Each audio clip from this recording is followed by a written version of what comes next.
What's up, everyone? Sean here with another pickup video for the week, as well as we're going to go ahead and do another room tour, part of the collection since I didn't really get a lot of books in this week.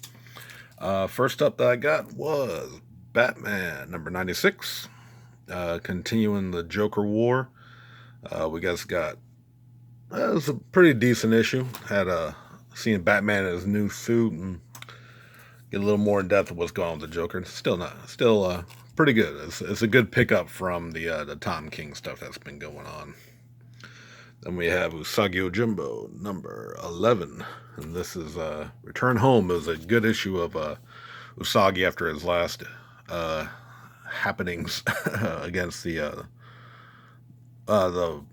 retainers from the war before he became a Ronin, finding him and the battle. So then he ended up back in his hometown, which, if you haven't read Usagi, you really need to. It's just an amazing series that also has a lot of tie-ins back in. This is a return back to the goings-on from him in his home village. And finally, I picked up Reaver number 10. This has been a great dark fantasy story from Justin Jordan. Just another solid issue with the Berserker and the I can't think of what the little one is called, as they're battling their way out of their captivity and dealing with these people that are drugging themselves up to make them real strong. But again, those were my 3 books I picked up this week. Like I said, kind of light from the comic book shop. So we're now going to turn to one of the final shelves of my collection. And this one is going to be, well, if you can't tell already, definitely clown themed. One of my favorite characters in one of my favorite series of all time, One Piece, is Buggy the Clown. Now, again, I kind of mentioned in the past that instead of getting a whole bunch of figures of the series I like, I kind of started focusing on this, what's the one character that I really love and I want to collect all I can of him. And for One Piece, it is definitely Buggy. Starting off, when the first one I actually got was this from a little side story they did of where went back to the Edo period, had Buggy here in his samurai gear, rocking out with some sake. He's definitely having a good time.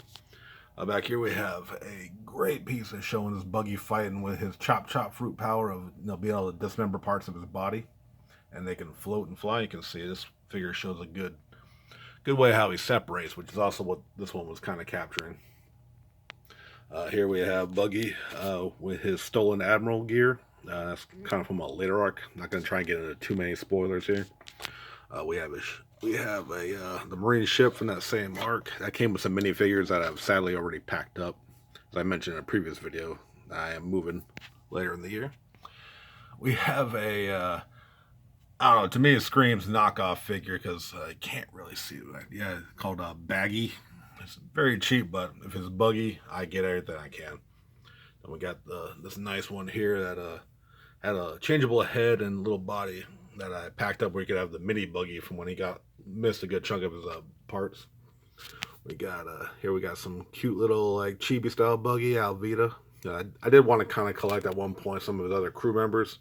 I still might grab them as I can.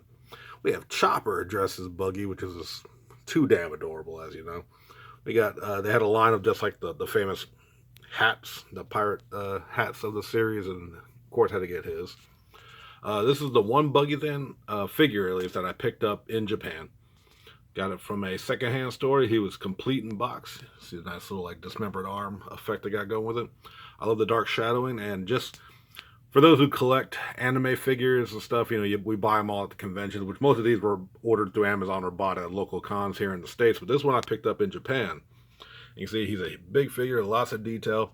He was complete in box, and the box was a little dented. And in a secondhand store, that means hella discount. He was only $30 for this figure, which I checked on Amazon after I bought him for here in the States, and it was running around about $150.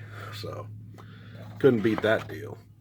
We also got an autograph. My buddy Larry Lilly, he runs the Not Just Another Comic Con. He went to a convention in Texas and met the voice actor for the English dub of Buggy. And he's also a voice director for the series, and he got the signature for me. It's good looking out for him. And we got the first issue, or the first volume that started Buggy's first appearance from the series. We also got a Christmas gift, I believe it was, from friend Noelle. She cut out some pieces and made this little board where I believe it is chalkboard paint where I could write in stuff, but you can see my lazy ass never has.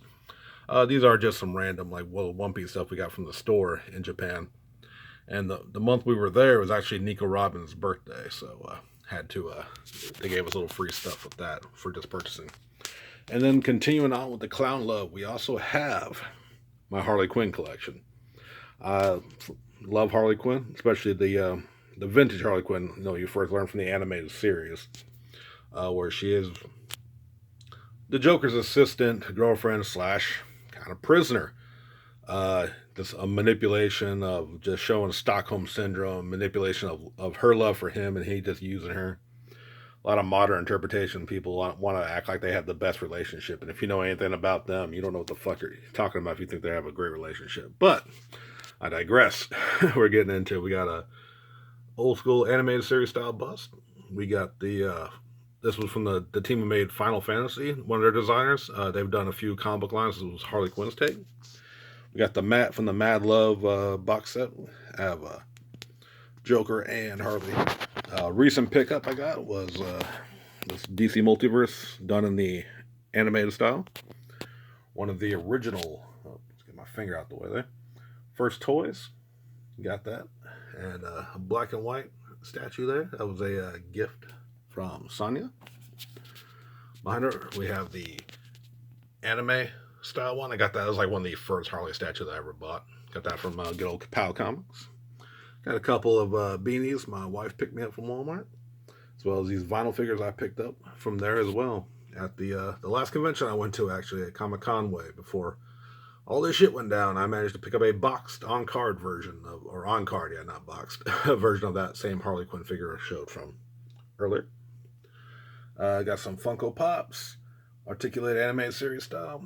This was a gift from a friend who had a loot crate. Just told us to pick out whatever we wanted, so I definitely had to grab that up.